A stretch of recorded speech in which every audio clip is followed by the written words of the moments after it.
بسم الله الرحمن الرحيم، والصلاة والسلام على أشرف المرسلين سيدنا محمد عليه أفضل الصلاة وأتم التسليم. أعزائي وأحبابي المشتركين في قناة المستر سبورتس والمشاهدين جميعا، أسعد الله أوقاتكم بكل خير. قبل أي شيء، كل عام وأنتم جميعا بخير بمناسبة قدوم العشر الأوائل من ذي الحجة. أعاده الله علينا وعليكم بالخير واليمن والبركات، ونصر الله إخواننا المجاهدين في فلسطين وثبتهم وثبت أقدامهم بإذن الله. انتهت منذ قليل مباراة المنتخب الوطني المصري مع فريق متواضع جدا جدا اسمه فريق بوركينا فاسو، فريق الخيول زي ما بيسموه، فريق الخيول اللي تلاقيهم فعلا في الملعب زي الخيول. فرقة سهلة جدا جدا، فرقة متواضعة، فرقة ليس عندها أي شيء جديد أو أي شيء يضاف إلى كرة القدم. انتهت المباراة بالفوز الصعب جدا جدا للمنتخب الوطني بهدفين مقابل هدف. احرز الهدفين نجم محمود تريزيجيه من اسيست لمحمد صلاح. المباراة هنلخصها في نقط سريعة جدا جدا. وطبعا احنا عارفين ان قناة المستر سبورتس دايما قناة بتنقل الاحداث او بتنقل الاخبار الرياضية بموضوعية. ما عندناش يعني في حيادية موجودة عندنا، وما عندناش ميول معينة لأي اتجاه. بنقول على الصح صح وعلى الغلط غلط. المنتخب الوطني المصري احنا حددنا في قناة المستر سبورتس المباراة اللي انتهت منذ قليل في مجموعة من النقاط.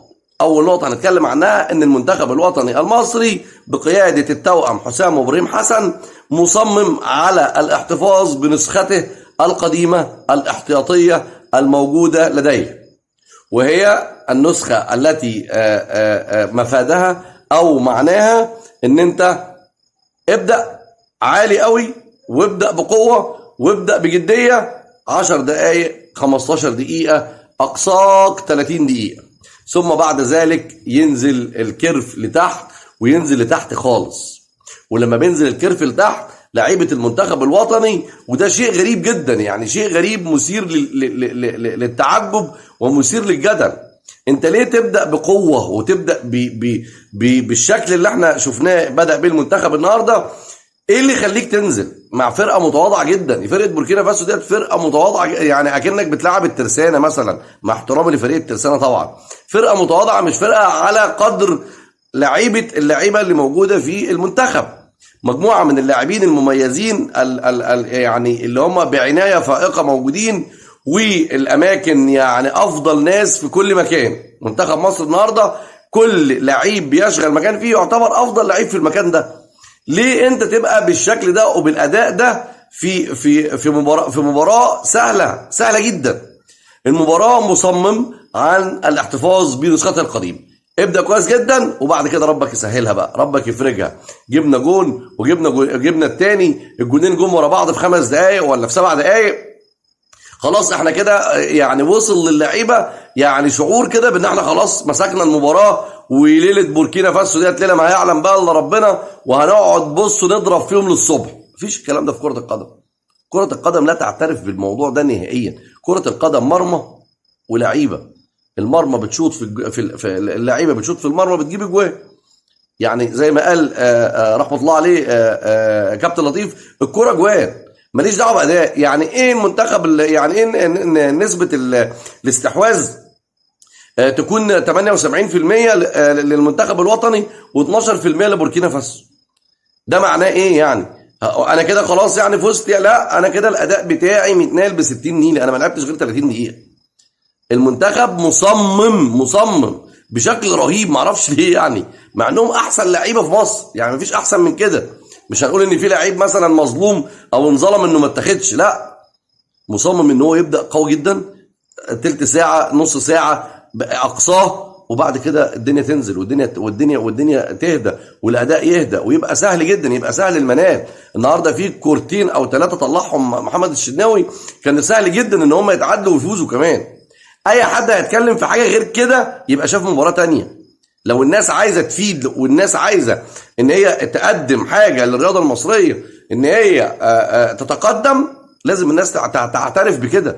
ان احنا المنتخب النهارده كان سيء جدا، ومعرفش ايه يعني، معرفش يعني ايه الدماغ، يعني الدماغ دي فيها ايه بالنسبه للعيبه.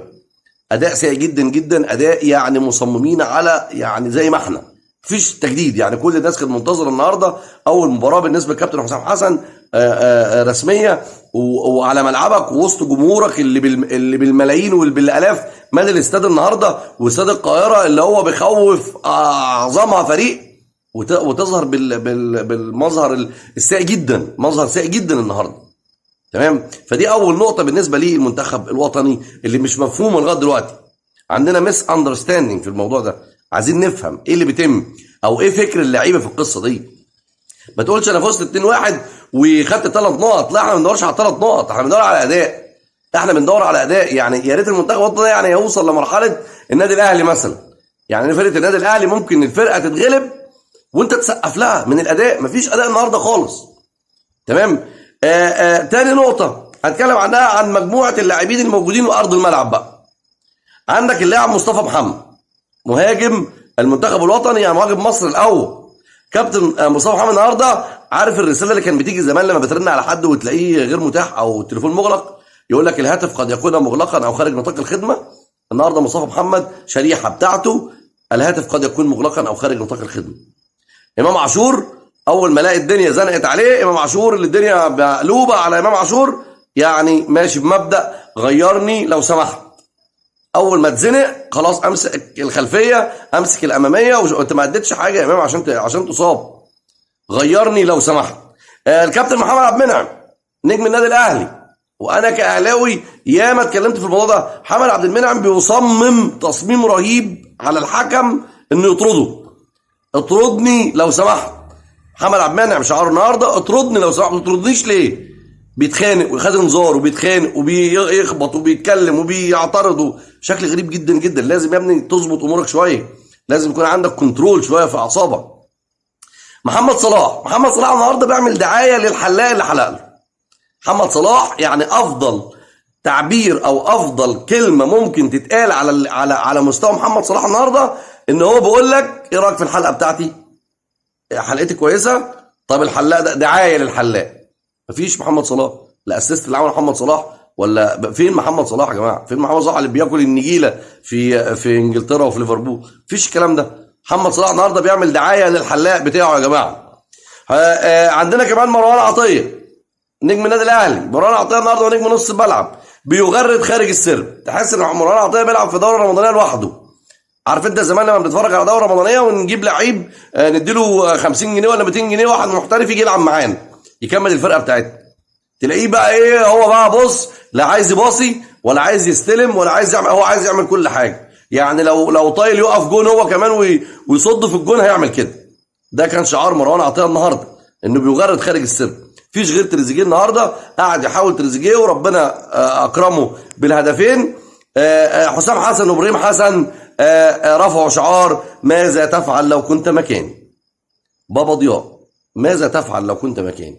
احسن لعيبه في مصر، استاد وحش افريقيا اللي الدنيا كلها بتخاف منه، استاد القاهره، جماهير بالملايين، دعم لا محدود، احسن لعيبه في الدنيا، ولكن الاداء صفر، مفيش اداء. فماذا تفعل لو كنت مكاني؟ فعلا انا محتار، يعني انا محتار في الوضع اللي حصل ده. يعني النهارده المنتخب الوطني يقدر يحصل على 3 نقاط ليرفع رصيده الى 9 نقاط.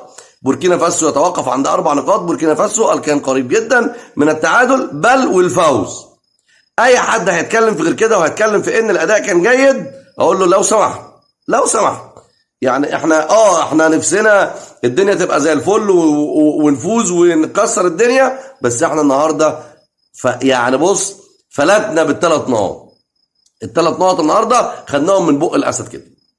الناس ديت يعني اللعيبه ديت لازم ترجع لعقلها. اللعيبه ديت لازم تركز. اللعيبه دي احنا محتاجين مش مخطط احمال، احنا محتاجين مخطط نفسي. لعيبه المنتخب الوطني انا بقول لحسام حسن وابراهيم حسن هاتوا لهم مخطط نفسي، يعني شوف فكرهم ايه. هل انتم مشغولين بحاجات معينه؟ هل في حد مشغول بتعاقدات ومشغول بتجديد يعني حاجه مش مفهوم. فاللي اقدر اقوله ان النهارده الوضع كان سيء جدا جدا جدا، وخدنا 3 نقاط من بق الاسد زي ما بقول. اتمنى التوفيق للمنتخب الوطني، اتمنى ان احنا نشوف اداء في المباريات القادمه اللي ورا بعض، مفيش راحه. اتمنى ان احنا نشوف اداء راقي يرتقي لمستوى اللاعبين الموجودين، وكل لعيب كده يهدى كده ويستهدى بالله ويطلع اللي عنده. ده منتخب وطن، ده منتخب مصر يا عم الحاج. انت يعني ده منتخب مصر ده اهم من الفرقه اللي انت تلعب فيها. ده تحليل سريع كان معكم المستر من قناه مستر سبورتس. ادعم القناه. طبعا ما حدش بيشوف الفيديوهات ديت ولا حد بيتفرج عليها ولا حد بيدعم القناه، عادي جدا، ما فيش اي مشكله، بس احنا مستمرين ان شاء الله. يعني حتى ده احنا بندردش مع بعض، الواحد بيدردش مع نفسه شويه يعني. كل سنه وانتم طيبين.